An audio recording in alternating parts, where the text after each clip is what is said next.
Assalamualaikum warahmatullahi wabarakatuh.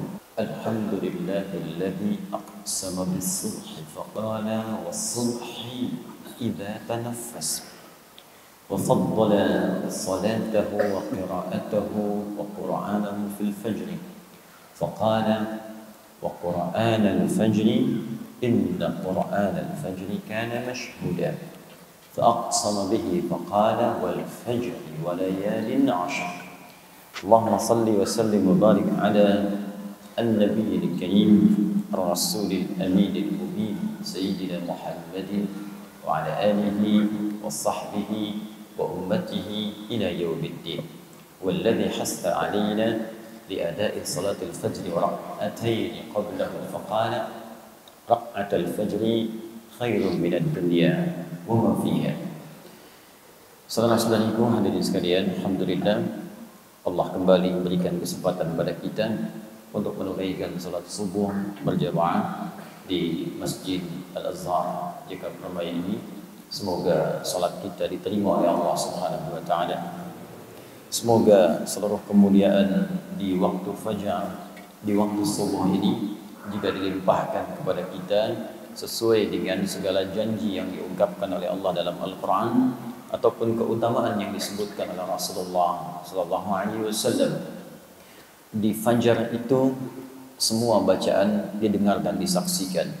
Allah berfirman di Quran surah ke-17 Al-Isra ayat ke-78, wa Qur'anal fajr inna Qur'anal fajri kana mashhuda.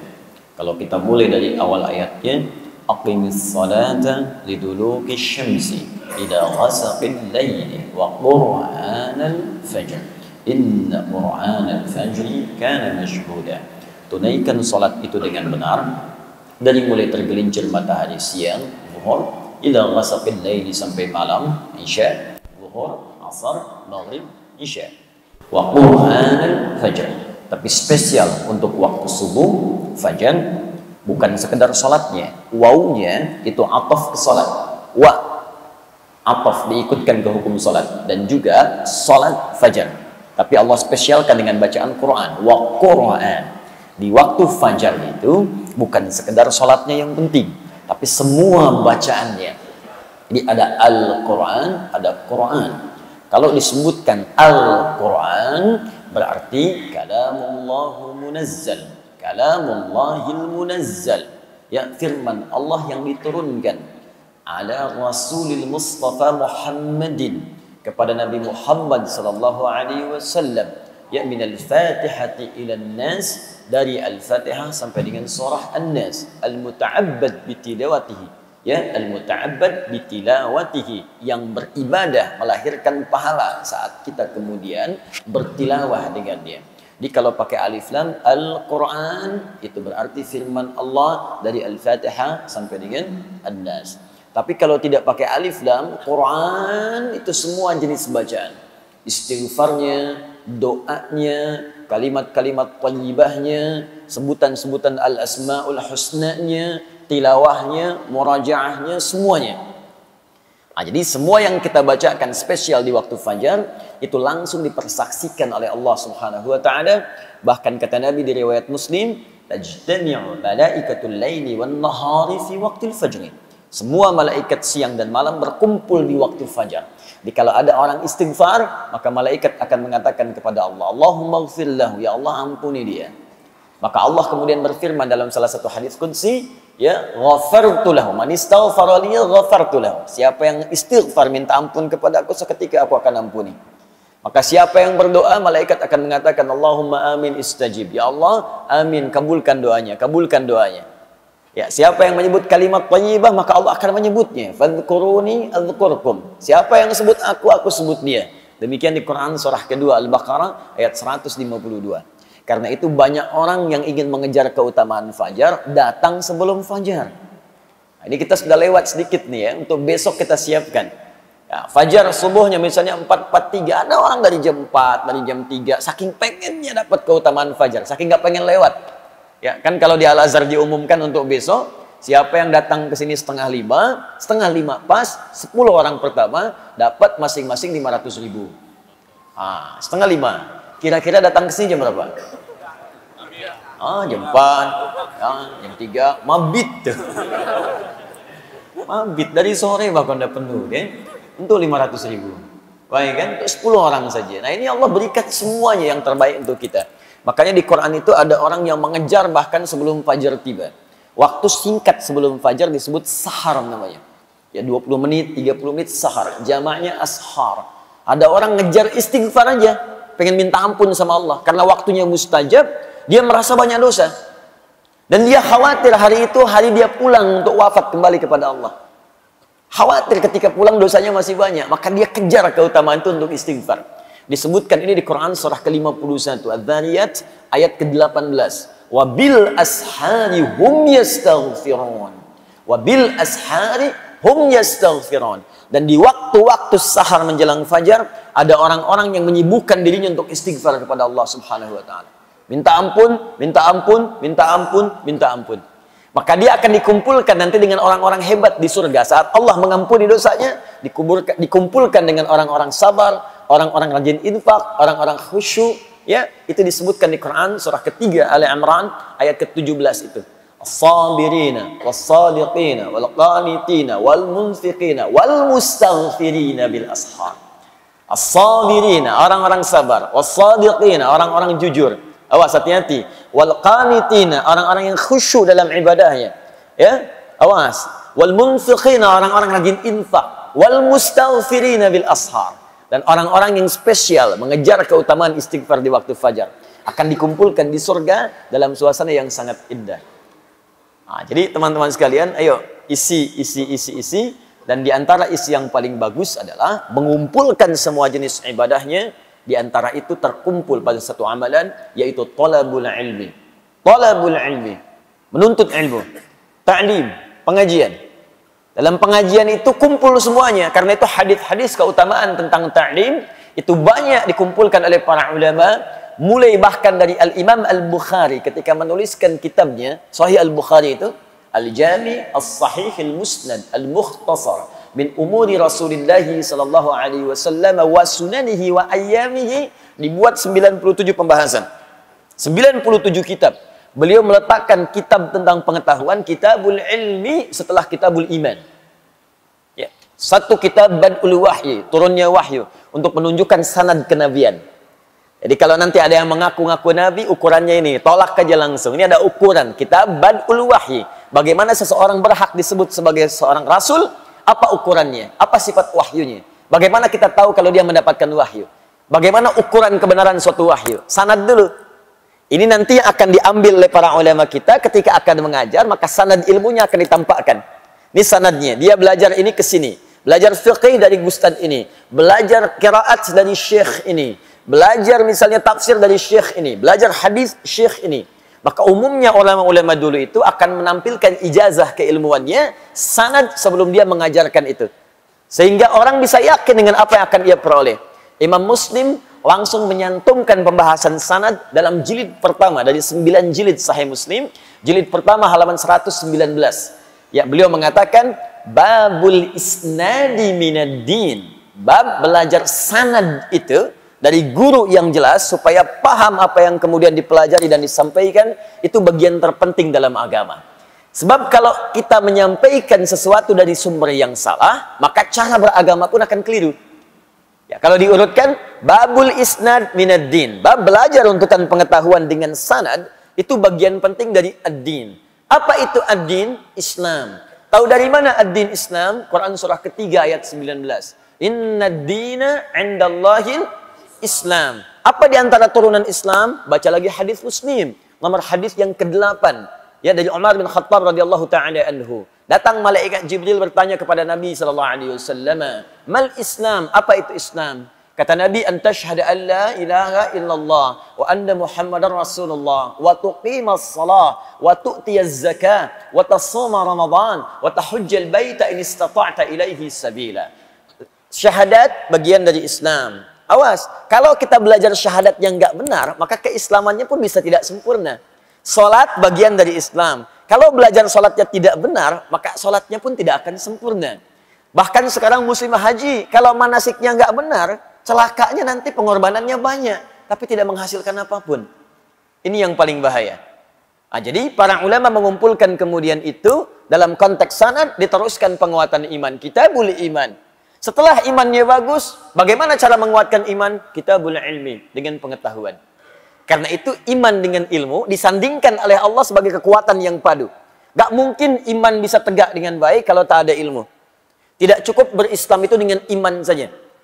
Imannya kuat, dahsyat.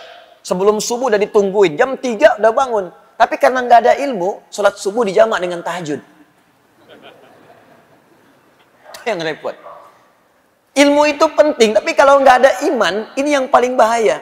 Bisa menafsirkan apa yang diinginkan. Ayat-ayat Quran bisa dipotong, kemudian diarahkan pada apa yang selera nafsunya kemudian ingin dapatkan. Itu yang paling bahaya.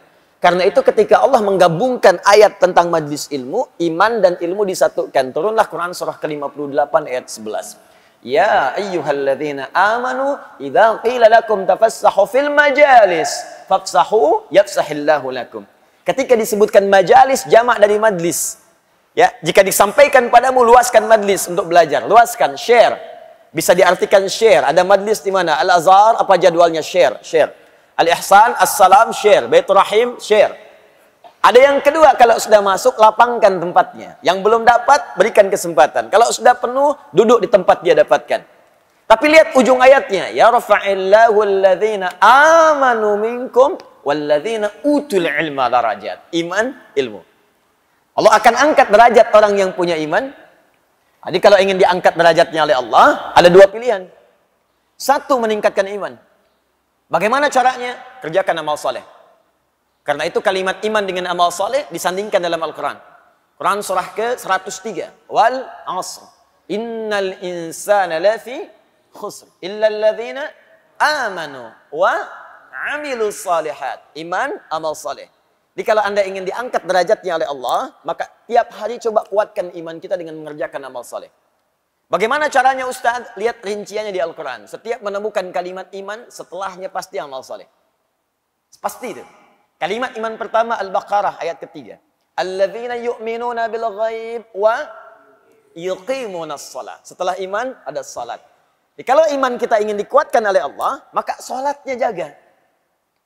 Karena itu kalimat penanda iman itu ketika kita mendengar suara azan saja panggilan salat, belum salatnya.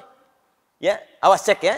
Ketika kita mendengar suara azan saja, belum salatnya, itu iman kita akan terpancar di jiwa. Di kata Al-Quran ya, kalau bahasa kitanya, kalau ingin mengecek iman kita masih ada atau tidak, ketika mendengar suara adzan dikumandangkan, kalimat Allahu Akbar, kalau dikumandangkan, ada getaran nggak di hati? Kalau masih ada, itu tandanya iman kita masih terbersit dalam jiwa. Masih ada. Tinggal iman itu kemudian diwujudkan dalam bentuk amalan. Itu dalilnya Quran surah ke-8 ayat kedua. Innamal mu'minuna alladzina idza dzukirallahu wajilat qulubuhum. Wa idza tuliyat 'alaihim ayatuhu zadatuhum imana wa 'ala rabbihim yatawakkalun. Tuh lihat kalimatnya. Innamal mu'minun, orang beriman itu ciri utamanya pakai adatul hasri, innama. Pembatas. Yang punya iman itu dibatasi dengan ini nih. Jadi kalau tidak ada sifat ini dalam diri kita, patut dipertanyakan imannya masih ada enggak? Hati-hati, awas hati-hati.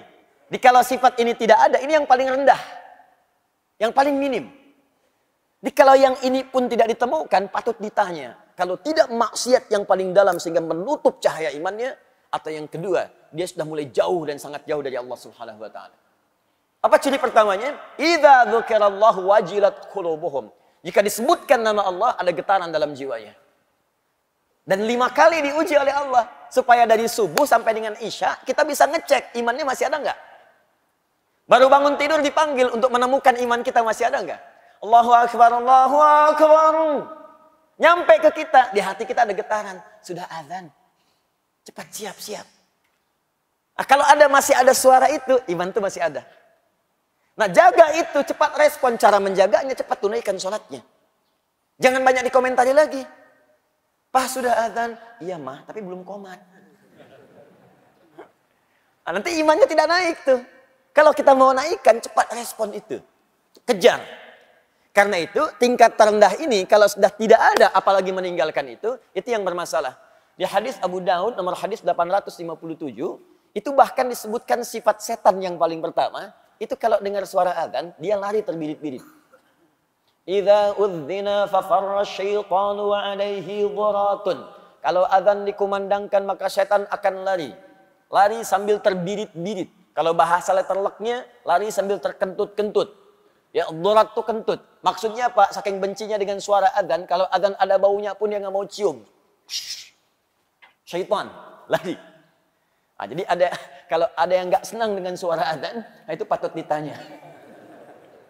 Saya nggak teruskan ya. Nah, nanti kalau diteruskan jadi tersangka saya di sini. Paham ya? Nah, jadi coba cek lagi. Kuatkan amal saleh. Ya, tambah infak. Wa mimma razaqnahum yunfiqun. Al-Qur'an walladzina yu'minuna bima unzila ilaik. Apa yang diturunkan pada Muhammad sallallahu alaihi wasallam. Al-Qur'an. Nah, jadi kalau Bapak Ibu ingin meningkatkan iman, tiap hari bikin kurikulum amal soleh. Ya, buat kurikulumnya. Kan ini sederhana sebetulnya. Ayo sholat, keluarkan semua jenis sholat. Fardunya, sunnahnya. Keluarkan, bikin sebuah gambaran kurikulum. Deretkan tabelnya. Ini loh sunnah yang malam hari. Ini sunnah yang pagi hari, sunnah yang siang hari. Teruskan, tambahkan sholatnya dari A sampai Z-nya. Nanti kalau tidak percaya, setelah Anda istiqomah dengan itu, akan terjadi perubahan pada diri kita. Akan terasa hubungan kedekatan dengan Allah. Enak gitu. Terus ketenangan pada jiwanya itu teresap.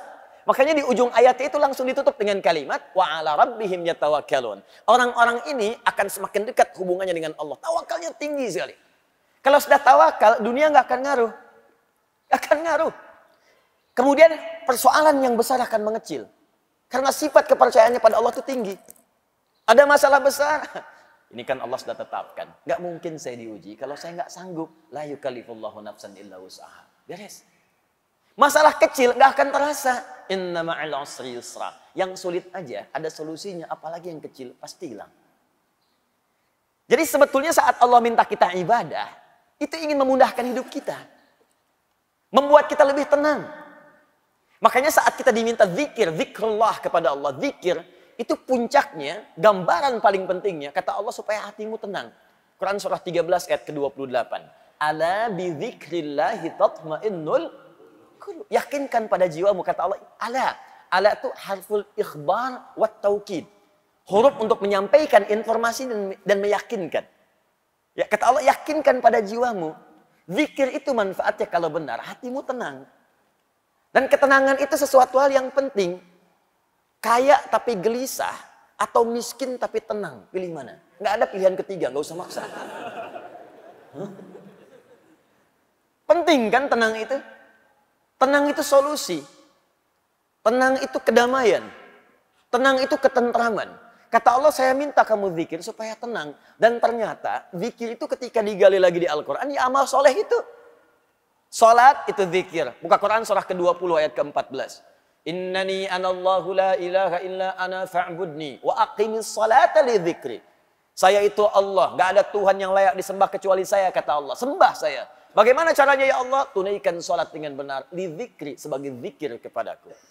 Anda baca Al-Quran, amal saleh, zikir. Quran surah 15 ayat 9. Inna nahnu nazzalna dzikra wa inna lahu lahafizun. Kami turunkan Al-Quran sebagai zikir. Jadi kalau kita sedang baca Al-Quran, sedang zikir. Fungsi zikir untuk ketenangan. Makanya ketika Anda baca Quran, lebih tenang hati Anda. Coba deh ibu kalau sedang punya masalah. Dengan suami ada masalah. Dengan anak ada masalah. Daripada ibu mengeluh dan bikin status, nggak selesai masalah. Ternyata dia tidak seperti aku kira. Terus tungguin komen sampai maghrib. Capek. Mendingan puasa. Ambil wudhu. Buka mushaf. Ngadap kiblat. Baca. Tenang. Walaupun solusi belum datang, tapi ketenangan itu tiba. Menghafal Quran, zikir. Di Quran surah ke-54. Ayat 17, ayat 22, ayat 32, ayat ke-40. Walaqad yassarnal Qur'ana lidzikr. Fahal mim muddakir. Kami sudah mudahkan Al-Quran untuk diingat, dihafalkan sebagai zikir. Makanya penghafal Quran ketika mengulang-ulang surah hafalan itu sedang zikir. Zikir. Zikir. Zikir. Dan dilatih kita menghafal dari yang pendek-pendek. Mau tidur kan baca Mu'awwadhatis salas. Al-Ikhlas, Al-Falaq, An-Nas, itu zikir. Berdoa itu zikir. Makanya saat berdoa kan lebih tenang kan? Besok ada proyek tender, kita berdoa dulu. Walaupun tendernya belum ada, hati jadi tenang. Siang nanti mau ujian, sebelum ujian doa dulu. Ujiannya belum ada, tapi ketenangan itu datang. Makanya doa di Al-Quran disebut zikir. Quran surah ke-7 ayat 205. Wadhkur rabbaka fi nafsika tadarruan wa khifatan wa dunal jahri minal qaul. Ayo berdoa kata Allah, zikir, sebut, minta padaku. Dalam jiwamu mohon dengan penuh kekhusyuan, minta. Tuh. Kalimat thayyibah dilatih pasca salat. Subhanallah, alhamdulillah, Allahu akbar, hadis Muslim. Nomor hadis 571. Zikir. Buka Quran surah keempat ayat 103. Fa idza qadaytumus salata fadhkurullah. Maka jika kamu telah tuntas mengerjakan salat, zikir kepada Allah. Nah, semua zikir ini bentuknya amal soleh. Amal soleh aktualisasi iman. Iman kalau ingin dikuatkan, kerjakan amal soleh. Kalau itu sudah ada, dampaknya ke hati tenang. Di saat kita diminta beramal soleh, itu bukan Allah yang ingin memberikan beban ke kita. Kita yang ingin diringankan. Jadi kalau cara pandang kita kepada amal soleh itu begitu, ringan ibadahnya. Allahu Akbar, Allahu Akbar. Alhamdulillah, hari ini sekarang tiba saatnya Allah akan meringankan bebanku. Tapi kalau dilihat sebagai kewajiban yang ada bebannya, capek. Allahu Akbar, Allahu Akbar. Ya Allah, baru aja zuhur, dasar lagi. Baru zuhur, dasar lagi. Emang dia zuhurnya udah terlambat. Jam 3.15, baru zuhur 3.19, dasar. Ya dia yang salah. Padahal kan Allah ingin upgrade iman dia, ingin tenangkan hatinya. Tapi dia sendiri membuat dirinya susah. Coba tanyakan pada manusia. Manusia itu banyak yang aneh sekarang. Banyak yang aneh. Pengen mudah nggak hidup? Pengen. Pengen gampang nggak? Pengen. Pengen rezeki mudah nggak? Pengen. Tapi ketika dikasih jadi nggak pengen. Sholat jadi malas. Kamu zakat ya, saya tambah 10 kali lipat. Nggak dikerjain. Kamu infak ya, saya berikan 700 kali lipat. Nggak diberikan. Giliran dunia yang nggak nyata diikutin. Riba online diikutin. Minjem, pinjol tuh pinjaman online. Begitu dipinjam, benjol. Itu yang repot. Balik lagi. Al-imanu yazidu wa yantaqis. Kitab Sahih Al-Bukhari, Kitabul Iman. Iman itu naik dan turun. Awas yazidu bi ta'ah. Akan naik dengan mengerjakan ketaatan amal soleh wa yantaqis bil ma'siyah. Nah, untuk menentukan amal soleh yang benar, kita butuh ilmu. Karena itu orang yang menuntut pengetahuan, Allah akan angkat pula derajatnya. Walladzina utul ilma darajat. Tapi tidak semua yang orang belajar itu bisa mengangkat imannya. Ada sebagian orang belajar justru meruntuhkan imannya. Ada orang belajar, ketika belajar dengan pelajaran yang salah, kemudian dia melakukan tindakan-tindakan yang justru mencederai imannya. Itu kejadian tuh. Bahkan ada orang-orang selepas Nabi wafat sallallahu alaihi wasallam, tiba-tiba mohon maaf saking salah belajarnya jadi ngaku nabi.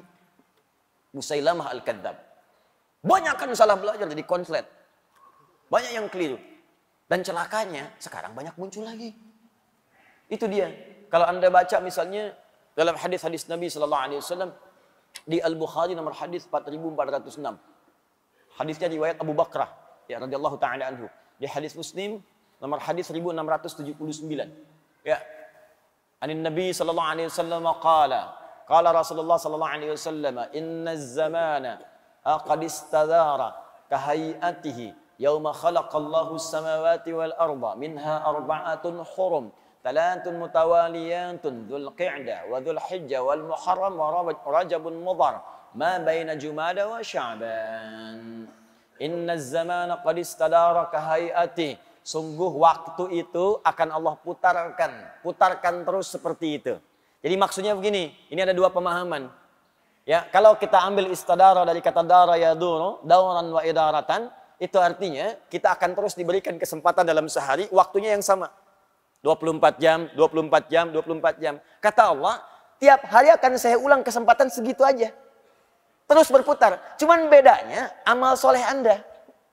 Aktivitas kita. Apakah waktu yang saya berikan diisi amal soleh atau amal salah? Coba apa bedanya sekarang dengan kemarin dari segi waktu? Tidak ada. Dia mengulang begitu aja. Makanya coba lihat jam. Gak ada yang berubah. Silahkan cek. Atasnya tetap 12. Bawahnya 6. Kanannya itu 3. Kirinya 9. 1, 2, 3. Terus sampai dengan ke 12. Muter gitu aja. Gak pernah nambah. Coba lihat bilangan jam itu. Ya, pernah gak ada yang berubah angkanya? Gak ada. Kan itu jarum jam putar-putar gitu aja tiap hari. Muter lagi, muter lagi, muter lagi. Itu bukti paling nyata dari hadis Nabi SAW. Apa yang membedakan perjalanan waktu itu? Amaliyah kita. Aktivitas kita. Makanya Allah berikan konsep kehidupan. فَإِذَا فَرَغْتَ فَانْصَبْ وَإِلَىٰ رَبِّكَ فَرَغَبْ. Ayo rencanakan kegiatan kita. Kalau yang kemarin ada yang salah, maka tutup sekarang dengan yang soleh. Kan itu rumusnya. Katanya belajar Al-Arba'in. Tapi hadis yang dipraktekkan. Coba lihat hadis ke-18. Masih ingat gak? An Mu'adz bin Jabal radhiyallahu ta'ala anhu. Wa Jundub bin Junadah radhiyallahu ta'ala anhu. Qala Rasulullah sallallahu alaihi wasallam, ittaqillaha haitsuma kunta wa atbi'is sayyi'atal hasanata tamhuha. Tingkatkan takwamu dimanapun kau berada dan tutupi yang jelek-jelek itu dengan kebaikan. Jadi kalau ada yang jelek yang kemarin, tutup dengan yang baik yang sekarang, bukan dipertahankan kejelekannya. Nah, jelek ini dibagi dua dalam kaidah fikih. Jelek yang pertama, jelek yang tidak meningkat kuantitas ibadahnya. Kalau sadar kemarin nggak jemaah, maka sekarang berjamaah. Antum dikasih 5 kesempatan sholat kemarin. Sekarang diberi lagi. Kemarin 3 nggak berjamaah, sekarang 5 kali jamaah semua. Jadi kalau kemarin dikasih kesempatan nggak jamaah, sekarang dikasih hidup lagi nggak jamaah juga, butuh berapa lama lagi untuk hidup? Kemarin nggak baca Quran, ya sekarang baca. Masa kemarin nggak baca, sekarang nggak baca juga? Yang paling aneh, maaf ya, anak 4 tahun mata buta, dah hafal Quran, khatam dan hafal. Antum dikasih 40 tahun, mata sehat, fisik kuat, kelengkapan semua ada. Masih belum bisa baca juga, butuh berapa tahun lagi? Coba dipikir lagi. Katanya mau wafat, katanya mau meninggal. Yakin akan pulang, tapi bekal nggak pernah dikumpulkan. Apa nggak malu pulang menghadap Allah? Coba pikirkan lagi gitu. Mau cari dunia sebanyak apa? Saya kasih tahu ya, kalau bukan dunia yang tinggalkan antum duluan, antum yang meninggalkan dunia duluan. Pulang antum. Nggak usah jauh-jauh lah. Kemarin Allah kasih sedikit aja gempa 7,4 skala Richter itu. Dan kita berdoa semoga Allah ringankan beban saudara-saudari kita, insya Allah. Ya, insya Allah dimudahkan, insya Allah kita sinergikan untuk bantu saudara-saudari kita. Cuma ada fenomena yang sangat menarik. Begitu gempanya terjadi, semua orang keluar dari rumah, dari gedungnya. Baru 7,4, Anda sudah lupa dengan semua yang Anda kumpulkan. Anda kerjakan siang malam tuh, berangkat kadang gelap sebelum subuh, pulang-pulang tengah malam. Uang dikumpulkan, bangun rumah tinggi-tinggi, begitu dikasih gempa ditinggalin. Coba lihat. Keluar dia takut, padahal itu yang dia bangun dan dia kumpulkan setiap rupiahnya. Yang paling dahsyat, begitu diterima kerja, loncat-loncat traktir teman, selfie depan kantor, ceklik. Tempat kerja, lantai 40, gempa, rusuh ditinggalin keluar. Dan nggak sempat selfie lagi. Nggak sempat selfie lagi, udah lupa dengan handphone, lupa dengan kawan, masing-masing menyelamatkan diri. Itu baru 7,4 skala Richter. Bagaimana dengan yang 74 skala Richter?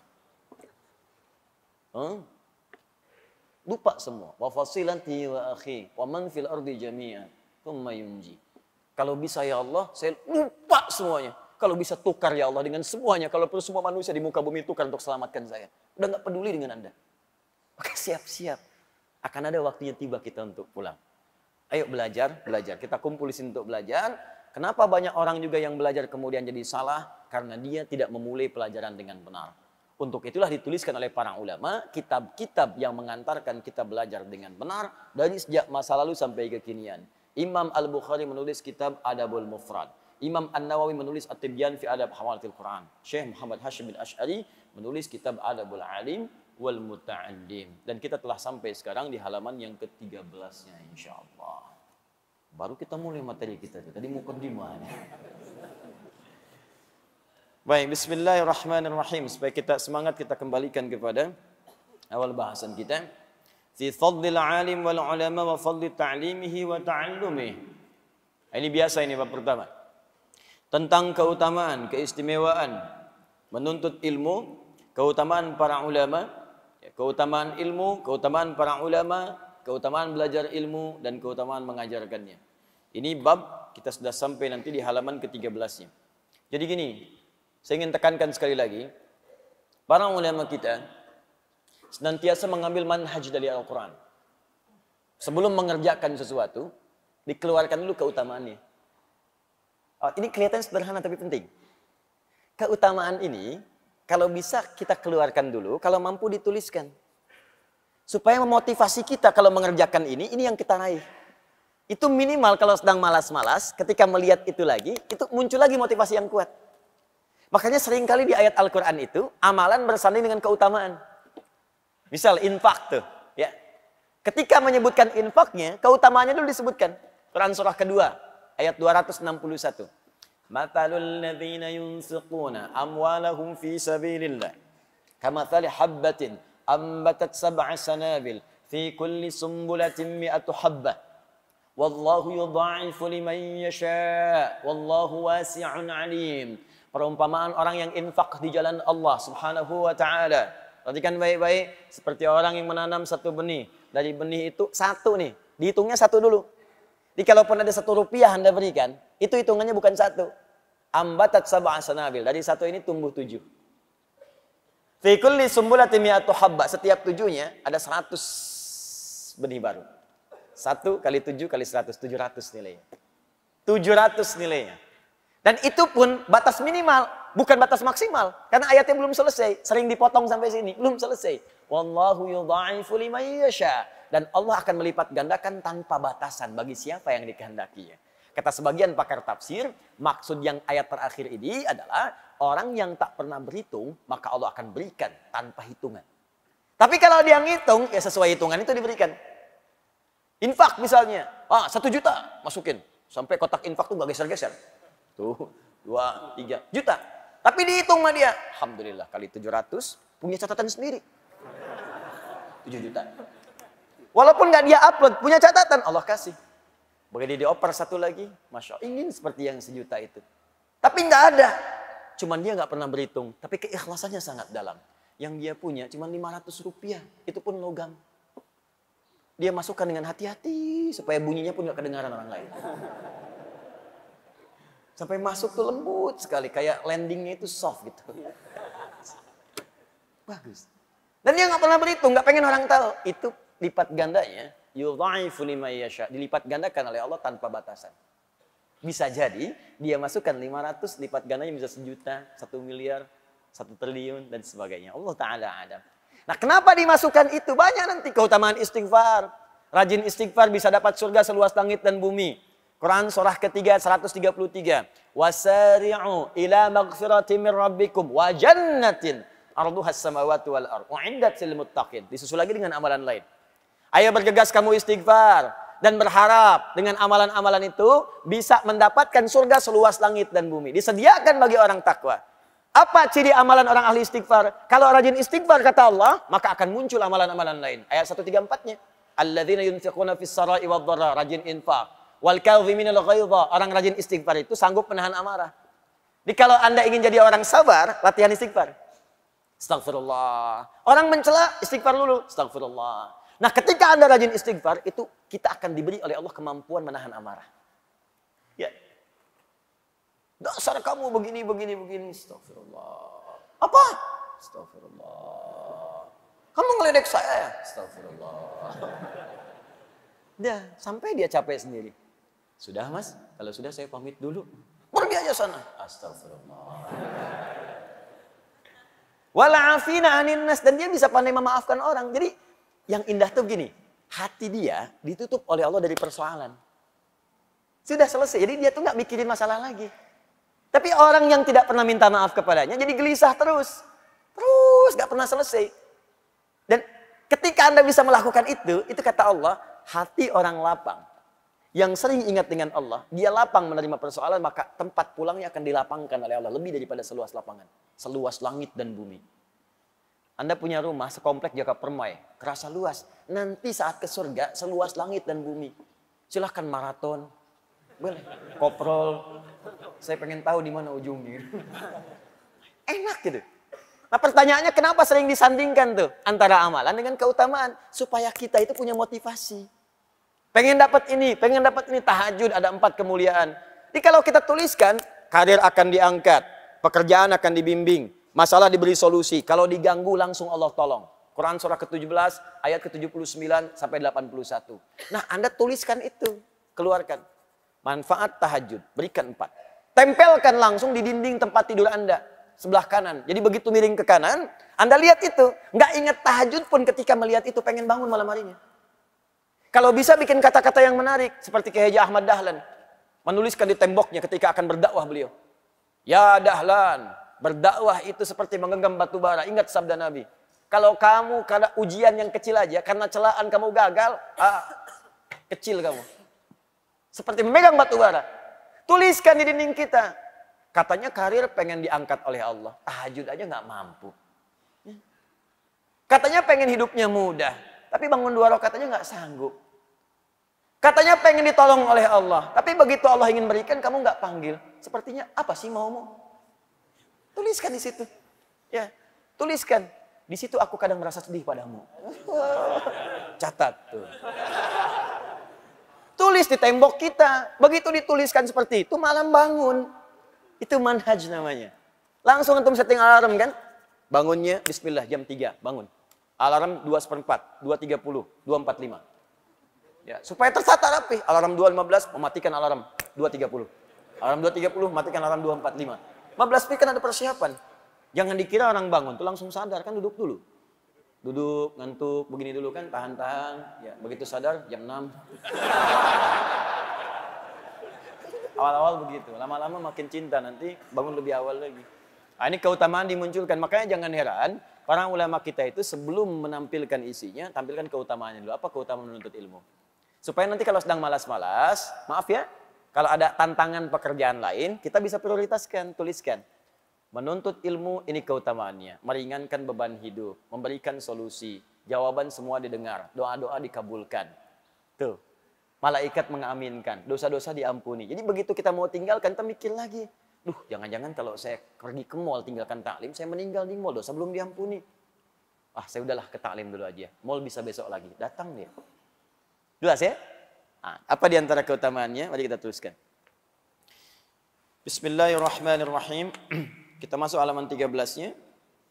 Saya mulai dari paragraf kemarin yang belum berakhir sepenuhnya. Wa ghayatul ilmi al-'amalu bihi li'annahu thamratuhu wa faidatul umri wa zadul akhirah. Kemarin kita sampai situ. Wa ghayatul ilmi, dan tujuan dari ilmu itu, kalau kita belajar pengetahuan, al-amalu bihi, yaitu mengamalkannya. Dimohon izin, kemarin saya tegaskan, ilmu dengan amal nggak bisa dipisahkan. Justru ilmu itu akan mulai mendapatkan pahala melimpah ketika diamalkan. Anda belajar fikih sholat, kalau nggak pernah dipakai sholat, kapan datang pahalanya? Hanya berhenti di saat belajar saja.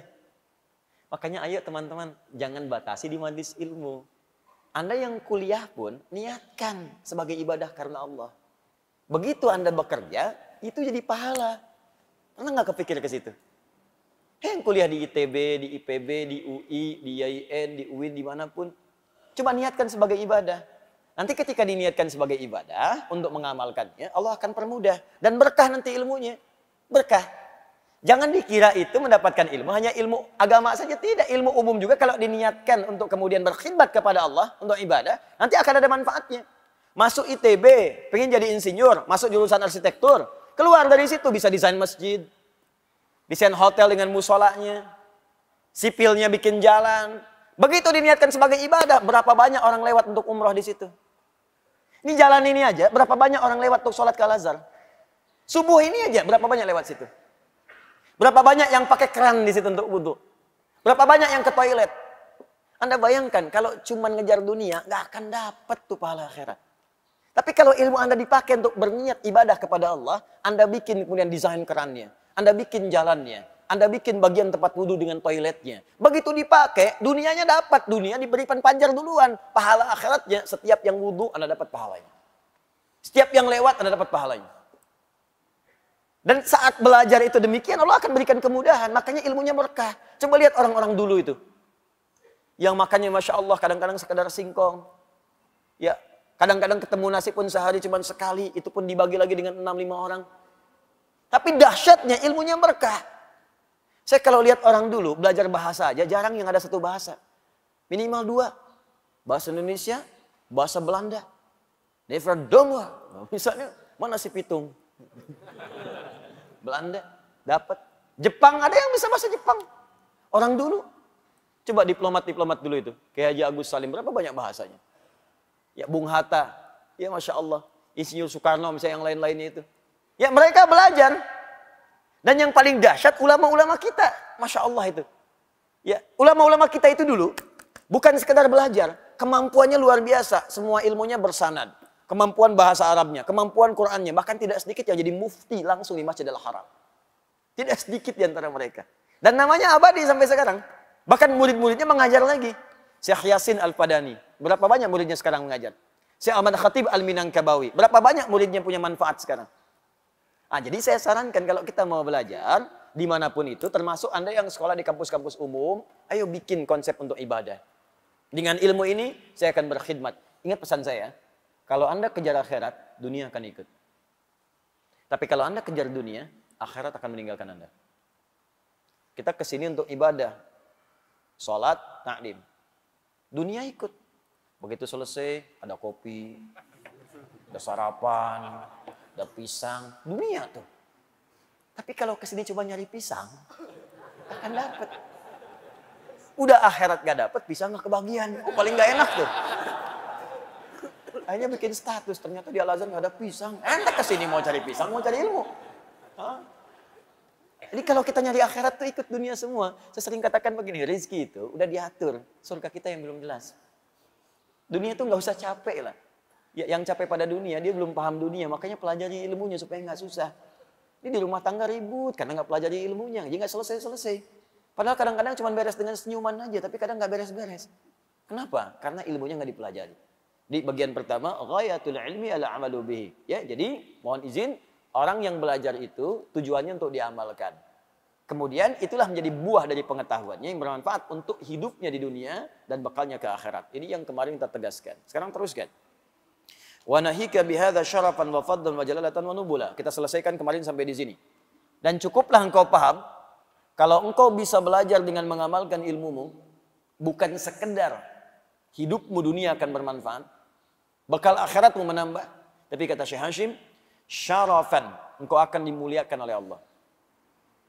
Wa fadla, engkau akan diberikan keutamaan lebih oleh Allah. Syaraf, diangkat kemuliaannya. Bahkan Allah turunkan langsung ayat sendiri. Yarfa'illahu alladhina amanu minkum walladhina utul ilma darajat. Syaraf. Quran surah ke-58 ayat ke-11. Wa fadla, dapat tambahan keutamaan. Diutamakan. Diutamakan. Nambah. Apa di antara keutamaannya? Diangkat derajatnya seperti mujahid fi sabilillah. Kalau wafat, syahid. Jadi di antara keutamaan penuntut ilmu itu, teman-teman, ini ya, saya beri contoh sedikit. Jadi kalau ada fadlun dalam Al-Quran, itu artinya tingkat yang paling utama. Jadi kalau surga, surga yang paling utama. Kalau dunia, dunia yang paling utama. Ada posisi dalam sholat yang saat kita mengerjakannya, kata Allah, jangan berdoa biasa. Minta yang paling utama. Misal, ya, kan di sholat kita sering berdoa kan? Makanya sholat di fikih disebut doa. As-sholatu hiyad doa. Sholat itu doa. Karena semua dari takbir sampai salam, itu doa. Tapi ada dua posisi saja yang langsung kata Allah, kalau Anda berada di dua posisi itu, dan Anda berdoa, maka minta yang paling utama. Kalau surga, minta surga yang paling utama. Bersama Nabi, dengan orang soleh, dengan para syuhada, minta yang paling utama. Kalau dunia, minta yang paling utama. Jangan tanggung. Kaya sekalian, kaya dan berkah. Ya, kedudukan tinggi sekalian, tinggi dan berkah. Minta yang paling tinggi. Ya Allah, jadikan saya orang yang kaya yang bisa bersedekah dan hafal Al-Quran. Ya Allah, jadikan saya presiden yang bisa mengamalkan isi Quran. Ya Allah, jadikan minta yang paling tinggi sekalian. Apa dua posisi itu? Itu ada di Quran surah ke-48 ayat ke-29. Disebutkan dengan kalimat fadl. Muhammadur Rasulullah walladzina ma'ahu asyidda'u 'alal kuffar ruhama'u bainahum tarahum ruk'an sujjada yabtaghuna fadlan minallahi wa ridwana. Engkau akan lihat umat Nabi Muhammad itu tegas pada segala yang menyimpang, saling berkasih sayang dengan sesamanya. Ciri utamanya mereka rajin sholat. Jadi umat Nabi Muhammad itu kalau ingin dibedakan, ini umatnya atau bukan, lihat sholatnya. Ini sindiran halus tapi tajam gitu ya. Katanya umat Nabi Muhammad, tapi dipanggil adzan nggak mau sholat. Katanya umat Nabi Muhammad, diminta sujud nggak sujud. Kata Allah sederhana, umat Nabi Muhammad itu tarahum ruk'an sujada. Engkau akan lihat dia ruku dan sujud sholat. Jadi kalau Anda masih mengaku umat Nabi, akan kelihatan sholatnya. Datang. Itu sindiran tajam loh, halus tapi tajam. Maaf ya, Artinya, ketika Anda mengaku umat Nabi Muhammad tapi nggak mau sholat, dipertanyakan nilai keumatannya. Dan saat ruku dan sujud itu, yabtaguna fadla, dia minta yang paling utama dari Allah. Jadi kalau sedang ruku, sedang sujud, berdoa yang paling utama. Terutama saat sujud. Jangan nanggung. Kalau ada dicontohkan lafaz dari Nabi, bacakan doanya. Kalau nggak ada contoh lafaz dari Nabi, di hati kita mintakan. Ya Allah, saya pengen di Firdaus, ya Allah. Ya Allah, saya pengen berjumpa dengan Rasulullah. Ya Allah, berikan kesempatan untuk menatapmu di hari kiamat, ya Allah.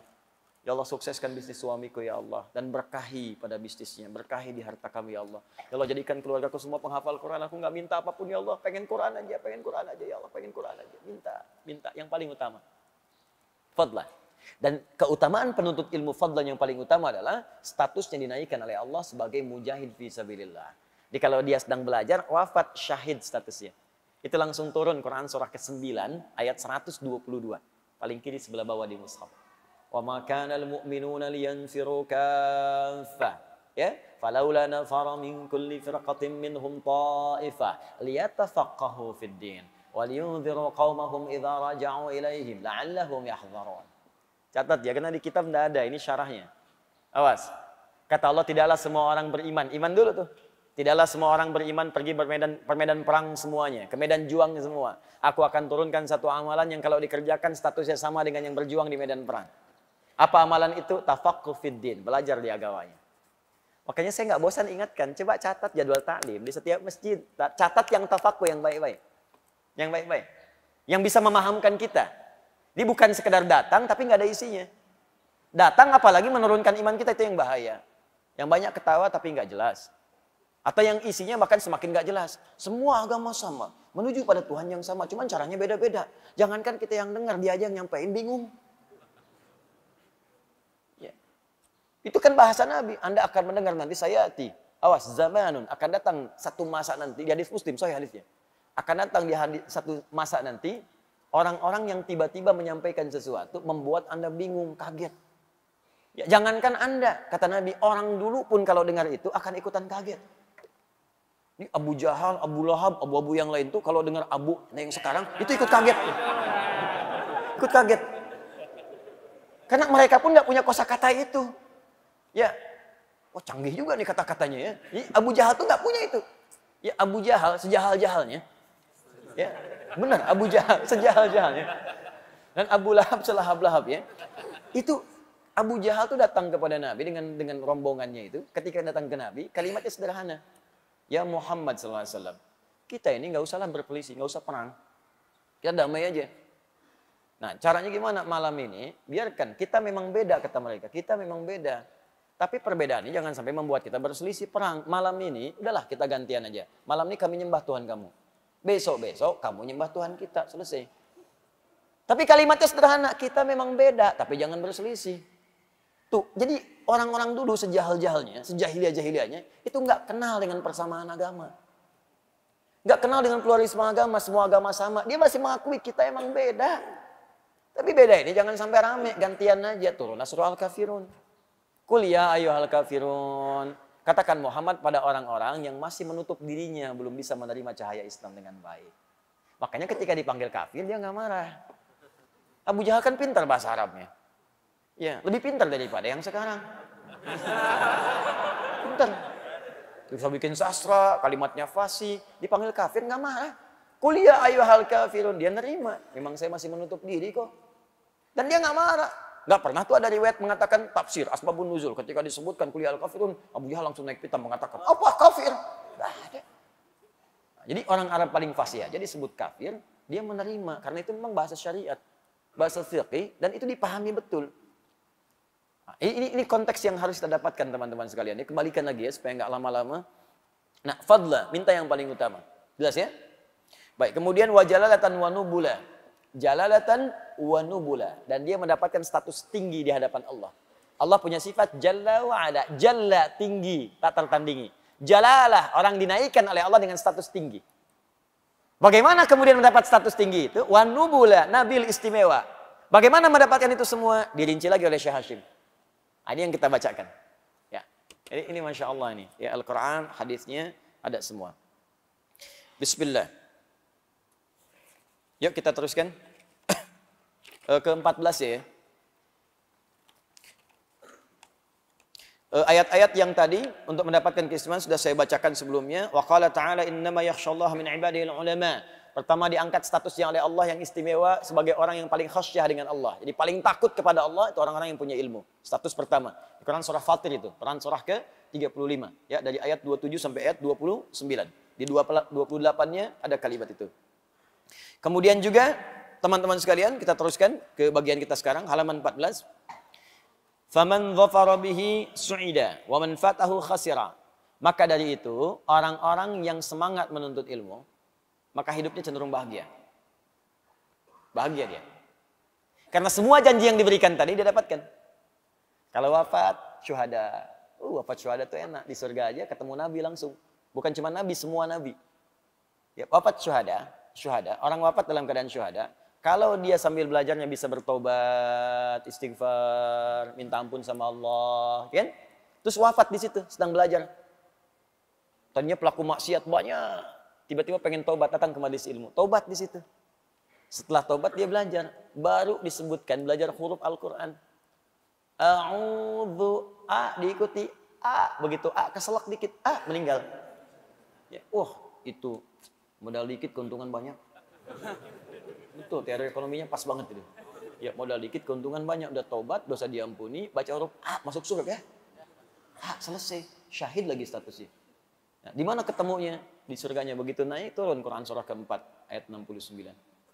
Wa may yuti'illaha war rasul fa ulaika ma'al ladzina an'ama Allahu 'alaihim minan nabiyyin was-siddiqin wasyuhada'i was-salihin wa hasuna ulaika rafiqa.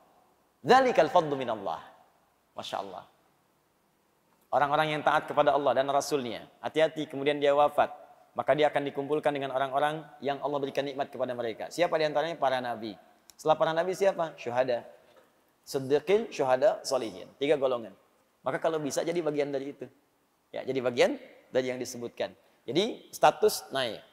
Kemudian hidup ringan. Ilmu berkah. Dan ingat ya, setiap ilmu itu dapat, kalau diamalkan, rezeki mengikuti. Itu sudah rumus. Ilmu, amal, rezeki. Bahkan ada orang yang masih cari ilmu, rezekinya datang.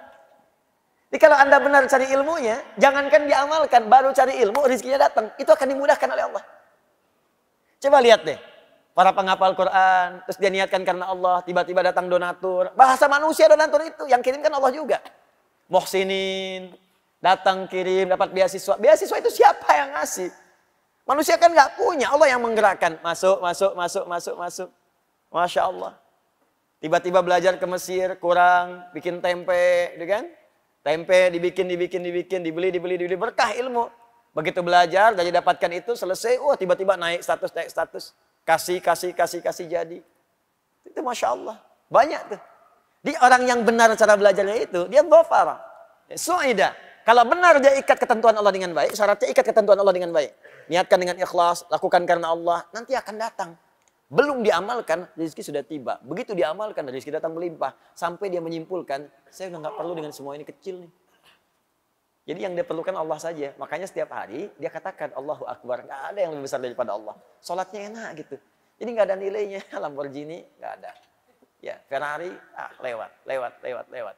Ya, nggak ada. Lewat. Allah yang paling tinggi. Allah yang paling besar. Tidak. Di sholat subuh pakai Ferrari itu biasa.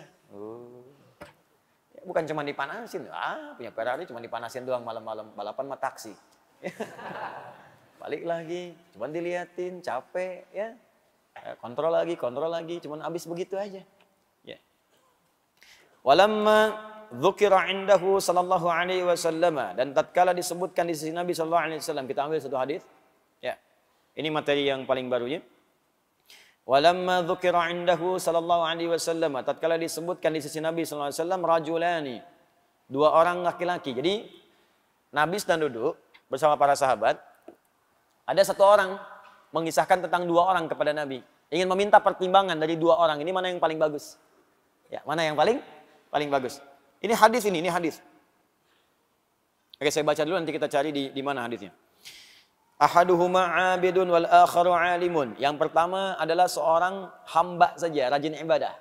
Ibadah. Yang kedua 'alimun. Ya, orang yang ibadah tapi ahli ilmu. Ingat, jangan dipahami keliru. Alim itu, kalau disebut alim, itu di Arab itu bukan sekedar punya ilmu, tapi mengamalkan ilmunya. Makanya ulama, ketika disebut ulama, bukan cuma berfatwa. Tapi fatwanya diamalkan dulu. Apa hukumnya tahajud syekh? Dia udah tahajud dulu. Apa hukumnya infak syekh? Dia udah infak dulu. Diamal dengan ilmu itu, al-ilmu wa amalun alima wa amila. Itu dibalik harakatnya, dibalik hurufnya, nyambung dua-duanya. Alima, ain, lam, mim, amila, ain, mim, lam. Begitu disatukan, dua-duanya nyambung. Nah, orangnya alim, ketika diamalkan amil. Dari bahasanya semuanya nyambung. Qalbul makani, hurufnya ditukar, itu nyambung dua-duanya, punya kaitan yang erat. Ya, ada yang punya kitab namanya Ibnu Jinni. Ya, Ibnu Jinni. Ibnu Jinni itu punya kitab Al-Khasa'is namanya. Bagus sekali itu kitab. Di antaranya apa? Beliau membahas keterkaitan huruf-huruf dalam bahasa Arab yang kadang mengalami pertukaran. Alima, ain, lam. Kalau mimnya maju ke depan, amila jadi apa? Apa keterkaitan di antara keduanya? Itu dibahas oleh beliau. Nama kitabnya Al-Khasa'is 3 jilid. Karya Ibnu Jinni. Ibnu Jinni. Ya, Jinni, Ibnu Jinni. Itu luar biasa. Nah, kembalikan ke sini. Jadi dikisahkan kemudian, ada alim, kalau disebut alim dalam bahasa Arab berarti mengamalkan, bukan cuma berilmu. Karena ilmu kalau nggak ngamalin pun nggak ada nilainya juga. Cuman saat belajarnya aja dapat pahala. Kalau nggak diamalkan nggak ada. Nah, dikisahkan ada abid, ada alim. Orang yang cuma ibadah saja. Yang kedua, dia ibadah dengan ilmu. Jadi dia belajar, amalkan. Belajar, amalkan. Mana yang paling utama? Nah, yuk kita bahas. Qala, maka Nabi menyampaikan, fadlul alim 'alal 'abid ka fadli 'ala adnakum.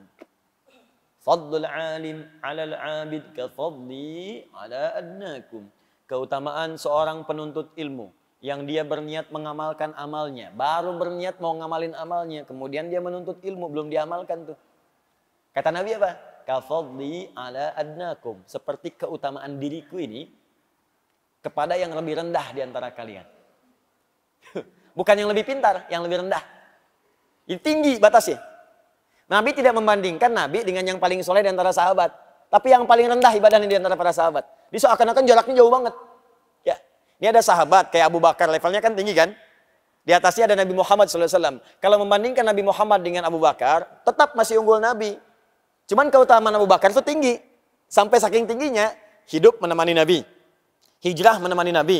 Wafat dikubur di samping Nabi. Ya, bahkan di surga pun dengan Nabi saking tingginya. Walaupun tetap masih unggul Nabi.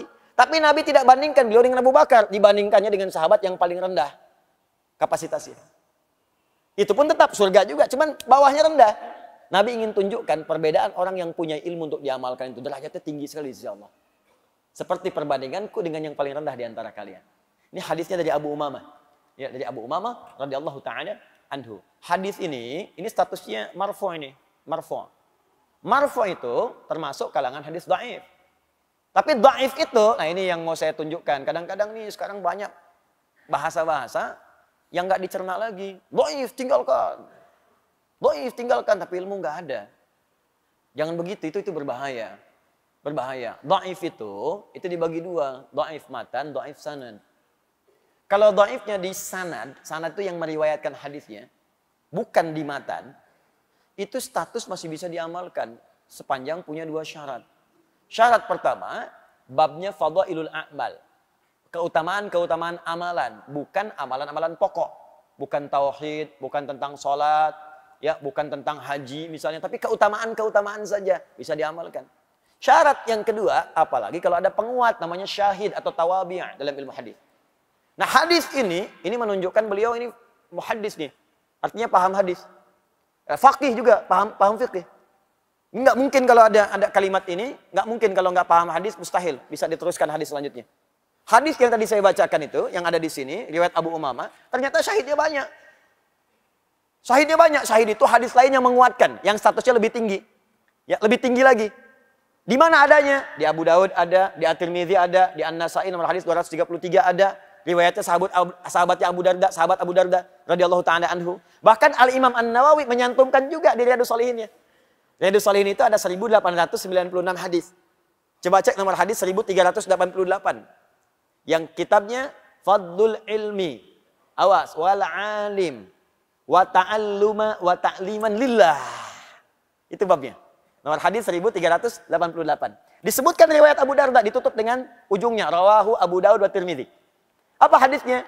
Man salaka tariqan yaltamisu fihi ilma, sahhalallahu lahu tariqan ilal jannah. Wa innal malaikata la tad'u ajnihataha, la tad'u ajnihataha ridan li talibil ilmi. Wa inna talibal ilmi la yastaghfiru lahu man fis samawati wa man fil ardi hatta al-hitan allati fil bihar. Apakah selesai? Belum. Wa fadlul alim 'alal 'abid ka fadlil qamari 'ala sa'iril kawakib. Apakah selesai? Belum. Wa innal ulama'a warathatul anbiya wa innal anbiya'a lam yurithu dinaran wala dirhaman walakinnahum warathul ilma fa haddu bihadin wafir. Selesai. Sampai di situ. Itu sering dipisah-pisah hadisnya. Sering dipotong-potong padahal satu kesatuan. Nah, setelah menyebutkan hadis tadi, beliau menerangkan hadis yang tadi saya ucapkan sampai akhir. Ada syahidnya. Nah, logikanya gini sederhananya. Uang 1 juta dengan 100 ribu banyak mana? 1 juta, berarti 1 juta sahih. 100 ribu dhaif. Ya kan? Tapi kalau 100 ribu yang ngasihnya 10 orang. 100 ribu, 100 ribu, 100 ribu, 100 ribu, 100 ribu. 100 ribu kali 10 berapa? 1 juta. Maka yang dhaif naik status jadi sahih.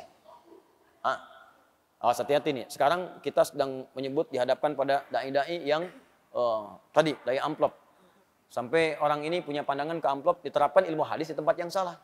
Saya kalau ceramah amplopnya tebal, itu sahih itu. Tapi kalau amplopnya tipis, dhaif. Ya. Kalau tipis tapi banyak, sahih li ghairihi. Itu kaidah yang ditempatkan di tempat yang salah. Kalimatul haqqi rada bihal batil. Tapi kalau diilustrasikan, benar. Ini 1 juta sahih, 100 ribu dhaif. Tapi kalau 100 ribu dikasih 10, naik juga jadi 1 juta. Sahih li ghairihi. Sama hadis dhaif, kalau isinya benar, yang diragukan itu orang yang nyampaikannya. Bukan karena isinya. Karena di hadis itu kualifikasinya ketat. Gini, orang pemabuk saja atau orang pernah punya salah meriwayatkan hadis, saking hati-hatinya ulama, hadisnya tidak diambil sekaligus. Dituliskan catatan, ini orangnya bermasalah. Bukan hadisnya, orangnya. Kenapa disebut orangnya? Karena khawatir nanti hadis diriwayatkan oleh orang yang bermasalah. Sehingga ketika ada orang salah, orang akan mengatakan, pantas salah hadis yang diriwayatkan oleh orang bermaksiat. Saking menjaga kemuliaan hadis, dicatat itu semua. Makanya muncul hadis mungkar. Hadis yang diingkari. Karena orangnya seringkali berbuat maksiat. Bukan karena hadisnya. Hadis matruk, hadis yang ditinggalkan. Bukan karena hadisnya buruk. Tapi karena orangnya seringkali berdusta. Sehingga nggak bisa dibedakan. Ini orang lagi bicara hadis atau dusta. Jelas ya? Hadis maudhu, hadis palsu. Bukan hadis yang bermasalah. Orangnya memalsukan itu. Kalimatnya mah benar. Cuman orangnya mengatakan itu hadis. Padahal bukan. Ya, pernah dengar ini? Makan saat lapar, berhenti sebelum kenyang. Pernah dengar? Itu hadis palsu. Saking palsunya, di kitab hadis palsu pun nggak ada. Saking palsunya. Cuma ada di satu kitab. Ar-Rahmah fit Tibbi wal Hikmah. Karangan Al-Imam Jalaluddin As-Suyuti. Halaman 29. Dan Imam Suyuti pun tidak menyebut hadis. Menyebutnya kisah. 3 orang dokter. Yang memberikan advice, nasihat kepada seorang raja. Kalau pengen sehat, kata dokter yang keempat dari Sudan. Yang 3 itu 1 dari Irak. Ya, yang kedua dari India. Yang ketiga dari Romawi. Memberikan nasihat. Obat untuk makanan yang sehat. Yang keempat dari Sudan. Yang Sudan ini mengatakan kalau pengen sehat, saat paduka lapar, silahkan makan dan angkat tangan paduka sebelum kenyang. Muncul kata mutiara mahfudhat, makan saat lapar, berhenti sebelum kenyang. Itu kata mutiara, isinya bagus. Cuma datang orang belakangan, hadis. Di orang itu yang salah, bukan kalimatnya. Paham nggak sampai sini? Allahumma barik lana fi Rajab wa Sya'ban wa balighna Ramadan. Ya Allah, mohon berkahi hamba di bulan Rajab dan Sya'ban dan mohon sampaikan pada bulan Ramadan. Isinya benar. Cuman orangnya ada yang bermasalah. Disebut kemudian hadis mungkar. Orangnya yang mungkar, hadisnya nggak apa-apa. Paham nggak maksudnya? Nah, kalau kita belajar ilmu hadis, ngerti sampai situ. Sebab kalau kita ingin ngamalkan kalimatnya pun nggak apa-apa, tapi jangan dipahami sebagai hadis. Nih, boleh nggak kalau saya di bulan Rajab berdoa begini, ya Allah, anugerahkan hamba keberkahan di bulan Rajab ini, ya Allah. Beri kemampuan untuk beramal. Dan mohon beri kesempatan, ya Allah, untuk sampai di bulan Sya'ban dan pertemukan dengan Ramadan, ya Allah. Hamba ingin bertobat. Hamba ingin bertobat. Boleh nggak? Itu bahasa Arabnya, Allahumma barik lana fi Rajab wa Sya'ban wa balighna Ramadan. Sama aja. Orang Arab bacanya pakai bahasa Arab. Kita pakai bahasa Indonesia. Cuman salahnya apa? Ketika ada orang mengatakan misalnya ini hadis atau orang itu bermasalah. Paham ya? Nah, ini ketika dicantumkan di sini jangan langsung divonis. Hadis palsu tuh, hadis dhaif tuh, tinggalkan kitabnya. Oh. Jangan karena ketidakmampuan Anda memahami sesuatu, Anda berlaku bodoh dan ngajak orang lain bodoh, itu ngerepot. Kalau mau bodoh, bodoh aja sendirian, jangan ngajak orang. terus belajar gitu. Paham ya? Ini sudah nggak ngerti bikin status. Saya terima dari ibu saya tuh satu video. Hati-hati katanya. Nah ini ada ini, benar nggak? Begitu dikirimkan, orang langsung bilang, hati-hati. Ada Quran palsu menyebar di Indonesia. Tuh lihat, dipertontonkan oleh dia. Tuh lihat. Bahkan ini huruf F-nya nggak ada titiknya. Ih huruf Qaf, lihat huruf Qaf, titiknya malah di bawah cuma satu. Itu bukan palsu, itu Quran riwayat Warsh. Warsh. Dan dia mendapatkan anugerah karena nggak mudah menemukan Quran riwayat itu di Indonesia. Adanya di Afrika tuh bagian barat. Dia di Mesir, karena Waras berasal dari Mesir, muridnya Imam Nafi. Itu nggak semua orang punya. Imam Al-Azhar di sini belum tentu punya. Belum tentu punya, di Istiqlal belum tentu ada. Anda dapat itu, dibilang Quran palsu. itu ilmu gitu, itu yang paling penting. Jadi kalau belum bisa memahami sesuatu, jangan banyak berfatwa. Itu bahaya. Kata Imam Malik, hafal 100.000 hadis, tapi nggak paham isinya, jangan berfatwa. Kalau bukan Andanya yang sesat, orang lain nanti yang terlantar. Paham ya? Nah, jadi ini maksudnya kalau saya bacakan nanti, kalau ada yang berkomentar tuh hadisnya dhaif tuh. Memang hadisnya dhaif, tapi dia bisa diamalkan. Dhaifnya bukan dhaif yang parah bertentangan dengan kaidah-kaidah hukum Al-Qur'an dan Sunnah. Dan dia dikuatkan dengan hadis lain karena itu statusnya naik kemudian menjadi hadis yang sahih li ghairihi. Kenapa dicantumkan di sini? Katanya dhaif. Karena yang nulis itu ahli hadis, ente yang komentar nggak paham hadis.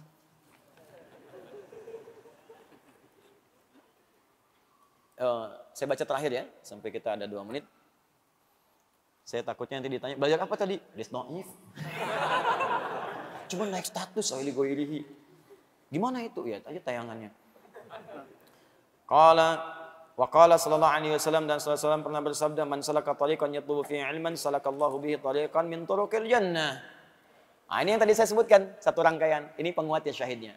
Adanya di An-Nasai nomor hadis 233. Juga di Abu Daud, juga di At-Tirmidzi, juga Imam An-Nawawi dalam Riyadhus Shalihin nomor hadis 1388. Rawinya Abu Darda. Hadisnya sahih. Ada yang menyebutkan hasan. Ya. Statusnya tetap hasan, itu hadis sahih. Ya, sahih.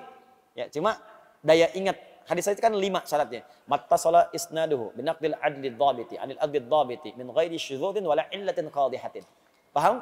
Tidak, ya. Nanti belajar. 5 itu. Jadi kalau salah satu kurang, ya kurang. Dhabit, hafalannya kurang dikit. Kurang dikit tuh koma jadi lupa komanya. Titik jadi lupa titiknya. Bukan lupa hadisnya. Jadi ilmu hadis itu kalau lupa koma dikit turun status tuh dhabitnya, kurang. Dari sahih jadi hasan. Ya. Sahih jadi hasan. Jadi kalau saya bacakan kalimat misalnya, nih al-jami as-sahihul musnad al-mukhtasar min umuri Rasulillah sallallahu alaihi wasallam wa sunanihi wa ayyamihi. Ulangi. Nah, itu maudhu tuh kalau nggak bisa ngulang. Itu statusnya turun. Tapi kalau bisa diulang lengkap sempurna kalimat titik komanya itu sahih. Tapi kalau macet sedikit, koma sedikit, hasan. Ketat sekali ilmu hadis itu. Enggak semua orang bisa kemudian disebut sebagai muhaddits. Terakhir. Wa qala sallallahu alaihi wasallam, SAW pernah bersabda, talabul ilmi fardhatun ala kulli muslimin. Nah, di sini ada wa muslimatin. Wa talibul ilmi yastaghfiru lahu kullu syai'in hatta al-hut fil bahar. Baik, pertanyaannya, Ustaz, di sini ada kalimat talabul ilmi, kata Nabi, talabul ilmi fardhatun ala kulli muslimin wa muslimatin. Menuntut ilmu itu fardhah, kemestian bagi setiap muslim laki-laki dan muslimah, muslim perempuan. Kalau kita di hadis cari riwayat, kalimat muslimah ini nggak ditemukan. Sedangkan beliau ahli hadis. Kenapa muncul kalimat muslimah? Talabul ilmi fardhatun ala kulli muslim. Di hadisnya ditemukan demikian. Cari di berbagai riwayat, hampir sulit menemukan kalimat muslimah. Pertanyaannya, kenapa beliau menuliskan kalimat wa muslimatin? Apakah di sini ada riwayat baru yang ditemukan kemudian ada kalimat muslimahnya? Atau ada hal yang ingin disampaikan di sini? Nanti kita akan lihat di pertemuan berikutnya insyaAllah. Ya. Supaya nanti kita bisa bersemangat untuk menggali dan kita paham cara membaca kitab dengan benar insyaAllah. Dia yang kita ajarkan cara memahami Al-Quran, cara memahami hadis dengan ilmunya, dan cara membaca kitabnya. Karena itu saya sarankan begini, tolong yang belum dapat ini di copy, nanti coba di copy, nggak apa-apa kalau selembar-selembar yang kita bahas. Karena halaman 14 aja yang di copy. Ya kalau sulit, saya pengennya Anda nggak sekadar dengar, bawa ininya. Jadi Anda bisa lihat sambil saya terangkan, Anda bisa baca juga, bisa saya terangkan. Jadi Anda tahu, nanti Anda ngajarkan lagi pada anak Anda selanjutnya, teman Anda, dan ngajarkannya langsung dari sumbernya. Ya, dilihat, dipahami, terus belajar bahasa Arab dari sini, terus lihat ayatnya, kasih catatan, ilmunya lengkap nanti. Ya, habis ini pulang ke rumah, kasih tahu istri, kasih tahu anak-anak, bikin status, ya. Bulan depan jadi ustadz, saya pensiun. Alhamdulillah, semoga Allah muliakan kita, memberikan kepada kita insyaallah rahmat, keberkahan, tambahan pengetahuan dan ampunan dari Allah Subhanahu wa taala. Allahumma taqabbal minna innaka antas samiul alim wa tub alaina innaka antat tawwabur rahim. Allahumma nahmaduka hamdan syakirin hamdan na'imin hamdan yuwafi ni'amahu wa yukafi mazida. Ya rabbana lakal hamdu wa lakal syukru kama yanbaghi li jalali wajhikal karim wa li'azimi sultanik. Allahumma salli wa sallim wa barik ala rasulika al-karim nabiyyika al-amin sayyidina Muhammadin wa ala alihi wa sahbihi ajma'in. Allahumma 'allimna ma yanfa'una wa 'allimna ya Allah ma jahilna wanfa'na bima ta'allamna wa waffiqna li na'mala ma ta'allamna bihi ya arhamar rahimin. لا تدع لنا في مقامنا هذا في كل مقام ذنبا إلا غفرته ولا هما إلا فرجته ولا دينا إلا قضيته ولا مريضا إلا شفيته ولا عاصرا إلا يسرته ولا حاجة من حوائج الدنيا والآخرة فيها لك رضا وفيها لنا الصلاح إلا قضيتها يا أرحم الراحمين. اللهم ربنا آتنا في الدنيا حسنة وفي الآخرة حسنة وقنا عذاب النار. بفضلك سبحان ربك رب العزة عما يصفون وسلام على المرسلين. سبحانك اللهم وبحمدك نشهد أن لا إله إلا أنت نستغفرك ونتوب إليك وآخر دعوانا الحمد لله رب العالمين. والسلام عليكم ورحمة الله وبركاته.